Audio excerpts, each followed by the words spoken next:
Hello విన్నారా, నేను ఇంట్లోని ఆర్గానిక్ హోలీ కలర్స్ అయితే తయారు చేసుకున్నానండి. ఈ వీడియో మీకు షేర్ చేస్తున్నాను. మీరు కూడా చూసి రేపు హోలీ రోజు ఇది ఆర్గానిక్ కలర్స్ చేసుకొని మీరు కూడా హోలీ ఎంజాయ్ చేయండి. అయితే ఇక్కడ మా పక్కింటి అమ్మాయి ఉన్నది, దాన్ని నేను ఇవ్వాలి. ఈ ఆర్గానిక్ కలర్స్ తోని హోలీ అయితే రాస్తున్నాను.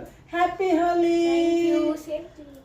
నాకు కూడా రాస్తుంది అమ్మాయి, తనకు కూడా నేను రాస్తున్నాను. సో ఈ ఆర్గానిక్ కలర్స్ కాబట్టి మనకి సైడ్ ఎఫెక్ట్స్ ఏమి ఉండకుండా మనకి హ్యాపీగా ఉంటుంది. హ్యాపీ హోలీ. ఇక్కడ నేను ఎల్లో కలర్ కోసం పసుపులోని వాటర్ వేసుకున్నానండి. అలాగే పాలకూర, క్యారెట్, బీట్రూట్ అన్ని గ్రైండ్ వేసేసుకొని దానికి స్ట్రెయిన్ అయితే చేసేసుకొని ఇలా రెడీ అయితే చేసేసుకున్నాను. ఇక్కడ నేను 1 కప్పు కార్న్ఫ్లోర్ అయితే తీసుకున్నానండి.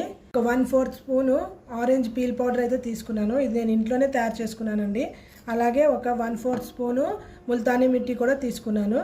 దాంతోపాటు నేను ఇక్కడ స్మెల్ కోసం పాండ్స్ పౌడరు 1 స్పూన్ అయితే తీసుకున్నానండి. ఇది పాండ్స్ పౌడర్ ఇందులో వేసేస్తున్నాను. అన్నీ బాగా మిక్స్ చేసేసుకోవాలి. అన్నీ మిక్స్ అయిన వరకు బాగా మిక్స్ చేసేసుకుంటే మనకి ఈ కార్న్ఫ్లోర్లు ఇవన్నీ మిక్స్ అయిపోతాయి. ఇప్పుడు ఇది మధ్యలోని ఒక చిన్న హోల్లా పెట్టుకొని ఇందులోని ఇప్పుడు నేను చేసిన ఈ పాలకూర పేస్ట్ వాటర్ని కొంచెం కొంచెంగా వేసుకొని యాడ్ అయితే చేసుకుంటుండాలా. చేత్తో కలుపుకుంటే బాగుంటుందండి. స్పూన్తో అయితే అది బాగా కలవదు, కార్న్ఫ్లోర్ కదా, సో కలవదు. అందుకే కొంచెం కొంచెం మనం ఇక్కడ కలర్ వేసుకుంటూ కలుపుకుంటే అది బాగా మిక్స్ అయితే అవుతుంది.